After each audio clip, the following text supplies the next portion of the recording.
قلبي وقع في رجلي لما لقيت نرمين على الأرض وحواليها دم كتير ودم على إيديها ووشها. الشرطة استجوبت كل الموظفين عن كانوا فين امبارح، وفي النهاية اتضح إن أنا آخر شخص شاف نرمين قبل ما تموت.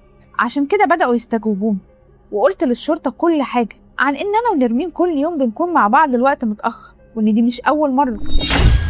ازيكم يا أحلى متابعين في الدنيا، جاية لكم النهاردة بقصة جديدة. بس قبل ما نبدأ، لو دي أول مرة تشوفونا اشتركوا في القناة وفعلوا الجرس عشان يوصل لكم الفيديوهات الجديدة أول بأول، واعملوا لايك للقصة عشان توصل لأكبر عدد ممكن.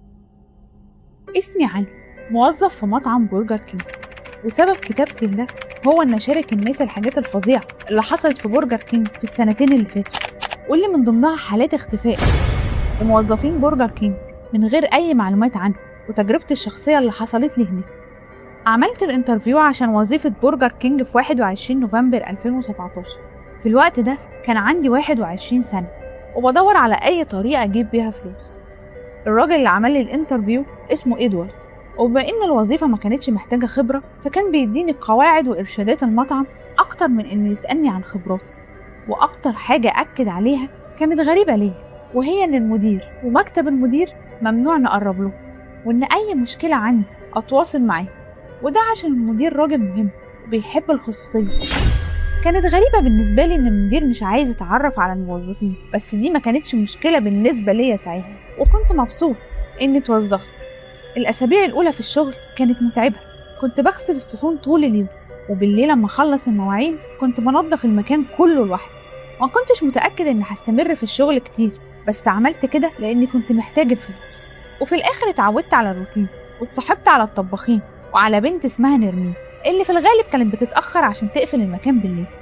أثناء الطبخ ما كنتش بساعد، بس دايما كنت ببص على باب المدير وأسأل إزاي محدش شافه، أو هو مش مهتم إيه اللي بيحصل في المطعم. وفي يوم وأنا بغسل الصحون قررت أسأل الطباخين لو حد فيهم قابل المدير قبل كده. بقول لكم هو سؤال غريب، بس حد فيكم قابل المدير قبل كده؟ رد عليا رئيس الطباخين مجدي وقال: أنا ما قابلتوش، بس شفته.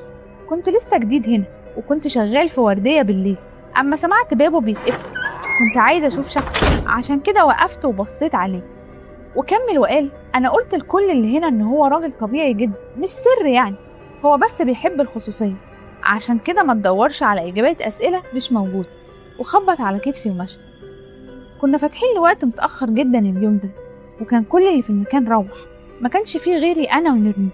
قررت إن أسألها عن المدير عشان ما صدقتش اللي قاله مجدي. هو أنا ممكن أسألك سؤال؟ سألتها وأنا بنظف الترابيزة. قالت لي: أيوة طبعا، اتفضل.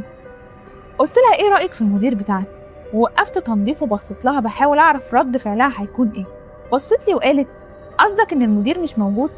في الحقيقة أنا مش مهتمة، طالما باخد مرتبي وبرجع بيتي. قلت لها: مش شايفة الموضوع غريب شوية؟ افرضي طلع بيعمل حاجة غير قانونية. ضحكت وبصت على موبايلها وقالت لي: جايز برجر كينج يطلع معمل مخدرات أو. وفجأة سمعنا صوت باب بيتي. مكانش في حد معانا، والمكاتب الوحيدة اللي كانت ورا كانت مكتب إدوارد ومندي. قلت لها: سمعتي اللي سمعته؟ يا ترى مين اللي هنا في الوقت المتأخر ده؟ بس واضح إن نرمين ما كانتش مهتمة، وقالت لي: اهدي، جايز يكون إدو، ساعات بيتأخر. كنت ساعتها خلصت تنظيف، عشان كده قررت أروح أشوف فيه إيه. رحت عند المكاتب، ما كانش فيه حد، عشان كده قررت أرجع تاني عند نرمين. قلت لها: أنا ما شفتش إدوارد هناك. قالت لي: أنا شفت راجل طويل. قلت لها: مين يعني؟ إحنا الاتنين كنا تعبانين جدا، وقلت جايز كان بيتهيأ لها. قلت لها: أنا خلصت وسبتها عشان تقفل. في اليوم ده قعدت أفكر في اللي قاله مجدي ونرمين، وقررت إن أيا كان مين المدير مش لازم أهتم، طالما بعمل شغل وباخد مرتب. تاني يوم أما وصلت المطعم لقيت ناس كتير واقفة بره، وعربيات شرطة وضباط شرطة بيحاولوا يمشوا الناس اللي كان منهم موظفين المطعم. فكرت إن حد اقتحم المكان وسرق حاجة، بس لما قربت عرفت إن الحقيقة أسوأ بكتير. قلبي وقع في رجلي لما لقيت نرمين على الأرض وحواليها دم كتير ودم على إيديها ووشها. الشرطة استجوبت كل الموظفين عن كانوا فين امبارح، وفي النهاية اتضح إن أنا آخر شخص شاف نرمين قبل ما تموت. عشان كده بدأوا يستجوبوني، وقلت للشرطة كل حاجة عن إن أنا ونرمين كل يوم بنكون مع بعض الوقت متأخر، وإن دي مش أول مرة. وطلبوا مني افتكر كويس، لان حتى اصغر التفاصيل ممكن تفيدهم. ما خدتش وقت كتير عشان افتكر اغرب حاجه حصلت اليوم ده. قلت لهم كان في دوشه. الضابط قال لي دوشه، وكان مركز جدا في كلامي. قلت له ايوه، كان في دوشه جايه من بره. قال لي قصدك من بره المطعم؟ قلت له لا، مش من بره المطعم، من عند مكاتب المديرين، او على الاقل ده اللي كنت فاكره. بس لما رحت اشوف ما لقيتش حد، بس نرمين قالت انها شافت حد. الضابط انتبه اكتر لكلامي اما قلت كده، وقال لي طيب قالت لك هو مين؟ قلت له لا، كل اللي قالته ان هو راجل طويل. الضابط قال لي بس كده؟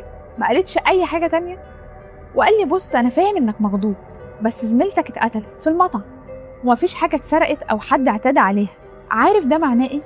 معناه ان يا اما نرمين كان عندها عداوات مع حد، او في حد مجنون حر طليق وبيقتل في الناس. عشان كده لو في اي حاجه مخبيها بنصحك تقولها. عشان اكون صريح، انا كنت عايزه اعرف ايه اللي حصل اكتر من الشرطه، ومش عارف السبب، بس كنت متاكد ان المدير ليه علاقه بقتل نرمين.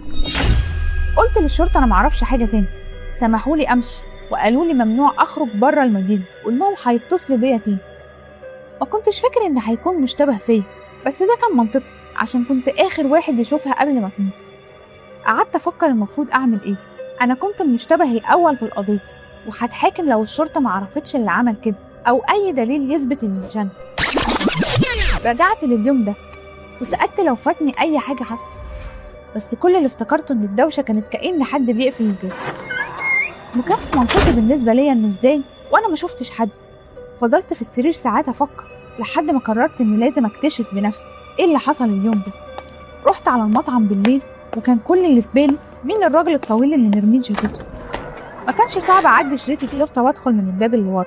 المكان كان هادي. اول ما دخلت حسيت احساس غريب. عملت موبايلي صامت وقللت الاضاءه، ومشيت مباشره للمكتب الهدوء. وقفت قدام الباب بجهز نفسي ايه اللي ممكن اشوفه. حسيت بالتوتر والخوف. فتحت الباب ولفت انتباهي فورا باب في الجزء الخلفي من المكتب، والباب اعتقد انه بيطلع على بره، وده كان بيوضح كل حاجه، بس ما زلت حاسس اني مش مرتاح. قررت ادور في المكتب يمكن الاقي حاجه. المكتب كان صغير الى حد ما، وفيه اوراق كتير، وما كانش فيه حاجه مش في مكانها. كنت فاكر ان الباب كفايه عشان اثبت ان المدير ليه علاقه بموت نرمين واساعد الشرطه عشان تكتشف الحقيقه. وكنت لسه هخرج سمعت صوت وكان بيعيد، وفهمت انها صوت خطوات حد. بسرعه قفلت الفلاش واستخبيت تحت الترابيزه. اتفتح الباب ودخل حد المكتب. كان الخوف هو الحاجه الوحيده اللي كنت حاسس بيها في اللحظه دي. وسالت يا ترى هتقتل زي نرمين؟ ما كانش في حركه او صوت، كأن مفيش حد معايا في الموقف. لكن شويه وقال ممكن تفضل مستخبي، بس النتيجه مش هتكون مختلفه. فضلت ساكت ومتحركتش من مكاني. كنت فاكر انك هتكون متحمس اكتر، اما اخيرا هتقابلني. مش عايز اجابات لاسئلتك؟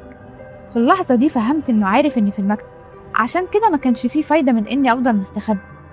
كلمت الطوارئ وحطيت الموبايل على الارض، وطلعت من تحت الترابيزه ولقيت قدامي راجل طويل واصلع وعينيه ضخمه وفيها اكياس دهنيه، وكان رفيع.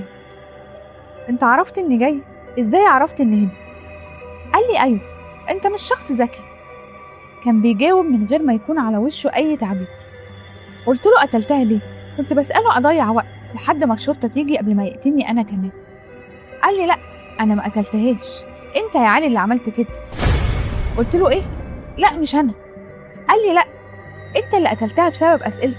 ما قدرتش تشتغل من غير كلام، وده اللي قتلها.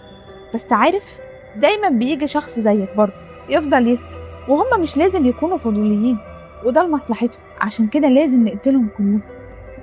كنت خايف ومرعوب من كلامه. هو بيقتل الناس لمجرد انهم بيحاولوا يعرفوا هو مين، ويقصد ايه بكلهم؟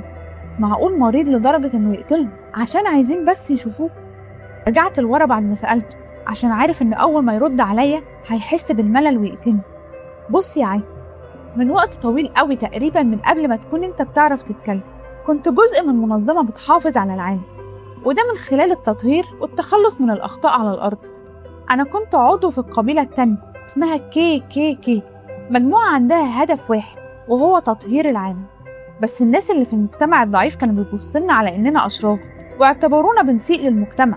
زي المتعصبين للبيض والناس بتوع جماعات الكراهية. وللأسف اتقبض عليا واتحكم عليا بالإعدام، بس أعضاء المنظمة هربوني طبعا، وكنا مضطرين نسيب البلد. بس تكون غلطان لو فكرت إننا سيبنا مهمتنا. أنا راجل مطلوب جدا، من الأفضل ليا إن استخبى في مكان آمن. فهمت بقى إن الناس اللي زيك يا علي خطر عليا وعلى المنظمة كلها. إحنا حاولنا نحذرك من إنك تسكت، بس أنت ما سمعتش الكلام. نظرة عينيه كانت مقرفة لدرجة مش ممكن وصفها، بس كنت عارف إنه هيقتلني وأنا ما كنتش عايزة أموت. عشان كده سألته آخر سؤال عشان أكسب وقت. قلت له بس ليه نرميه؟ ضحك ضحكة مريضة وقال جزء مني عايز يقول عشان شافتني، بس ده مش صح. على الرغم إنها كانت غير مهتمة بالوضع، هي كانت بتكره لون بشرتها، ده غير توجهاتها الجنسية. كل ده حكم عليها بالموت. كنت بحس إن عايزة أعمل كده كل ما بشوفها حواليا. الموضوع كله كان مسألة وقت. دلوقتي لو خلصت تضييع الوقت، للأسف يا علي ما أقدرش أسيبك حواليا بعد كده. جريت على الباب الخلفي بس كان مقفول. قلبي كان بيدق بسرعة والدموع نزلت من عيني. لفيت ولقيته ماسك شاكوش جابه من على الرف وقف قدامي. ما كانش قدامي غير إن أضربه وأخدها. مسكت إيديه وبدأنا نزق بعض، مع إنه كان كبير في السن بس كان قوي. بعدها ضربني في مناخيري براسه وسبت إيده. حسيت إني دخت. بعدها ضربني بالشاكوش على دماغي ووقعت على الأرض. حسيت بالدم حوالين راسي. غمضت عيني. في نفس الوقت سمعت عربيات الشرطة، وآخر حاجة شفتها المدير وهو رايح ناحية الباب الخلفي فتح ومشى. صحيت بعدها بكام يوم في المستشفى وعرفت إن المدير ده اسمه ماجد، وهو شخص مطلوب زي كتير في المنظمة دي. وكمان عرفت إن إدوارد ومجدي كانوا بيساعدوه لسنين وما تعرفوش قبل كده. وللأسف عرفت برضه إن هما التلاتة هربوا بره البلد. والسنين اللي بعدها كانت صعبة عليا عشان حصل لي إصابة دماغية من الضربة اللي كانت على راسي، واضطريت أخضع للعلاج لسنين. برجر كينج دمر حياتي، وبحس برعشة في جسمي في كل مرة أمشي فيها من قدام. ودي كانت نهاية الحكاية. لو أول مرة تشوفونا متنسوش تشتركوا في القناة وتفعلوا الجرس عشان يوصلكوا الفيديوهات الجديدة أول بأول.